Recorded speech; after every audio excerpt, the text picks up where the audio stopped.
నాకైతే gastric problem ఎట్లా ఉండేదంటే సార్, తిన్న తర్వాత అంటే నాకు డ్రింక్ అలవాటు ఉంది. ఆ తర్వాత నేను తిని ఇంటికి వెళ్తే అది అరగక వామిటింగ్ చేసుకోవడానికి ఏళ్ళు పెట్టి ప్రయత్నంగా చేసుకునేవాడిని. దాదాపు కడుపులో మంట వచ్చేది, అసలు లోపల నుంచి వస్తుంటే గొంతంతా మంటలు ఎత్తిపోయేది. చాలా ప్రాబ్లం ఉండేది. అంటే తింటే అరగదు, తినకపోతే ఆకలి, అట్లా ఉండేది.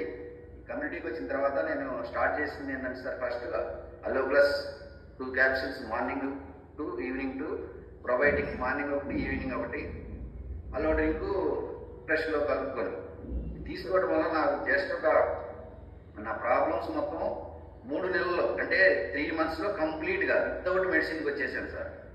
ఓన్లీ గ్యాస్ట్రిక్ ప్రాబ్లం అయితే. ఈ గ్యాస్ట్రిక్ ప్రాబ్లం సంబంధించి అయితే చాలా ఇంపార్టెంట్ అప్డేట్ ఏంటంటే, మా ఫాదర్ సార్ ఇందా సార్ చెప్పాడు కదా, అన్నం నమిలి తినాలి ముద్దలని. జస్ట్ ఇట్లా చూసి అట్లా వచ్చేది తిని బయటకు వచ్చారు.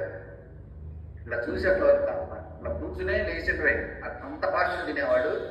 దానికి సంబంధించిన సన్నగా ఉండేవాడు, నడిచేవాడు. గ్యాస్ట్రిక్ ప్రాబ్లం వచ్చింది. గ్యాస్ట్రిక్ ప్రాబ్లం కొట్టేసి స్పాట్లో చనిపోయారు సార్. నేను ఈ కమ్యూనిటీకి రాక 2 years బ్యాక్ స్పాట్లో ఇటు చేతుల్లోనే నిమిషాల్లోనే చనిపోయారు. అంటే గ్యాస్ట్రిక్ ప్రాబ్లం ఎంత ఇబ్బంది పడుతుందో చూడండి, నిమిషాల్లో చనిపోయాడు. నేను ఎందుకు చెప్తున్నానంటే, బిఫోర్ ఈ కమిటీ నాకు 10 years బ్యాక్ పరిచయం. ఒక చెప్పుడు మాట వినడం వల్ల నేను ఈ కమ్యూనిటీ నుంచి బయటకు వచ్చాను.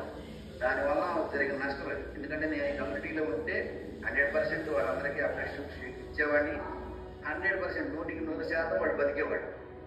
అదైతే నా బ్లెండర్ మిస్టేక్. అంటే ఎవరో ఒక మాట చెప్పడం వల్ల నేను చాలా నష్టపోయాను సార్. అందుకని మన కమ్యూనిటీలో ఎవరో ఏదో చెప్తానే ఉంటారు చెవులు. మనం విని వదిలేసి చేసుకుంటే మనం హ్యాపీగా ఉంటాం సార్. వాళ్ళు తర్వాత మన ఫ్యామిలీ హ్యాపీగా ఉంటుంది. Thank you sir, thank you so much.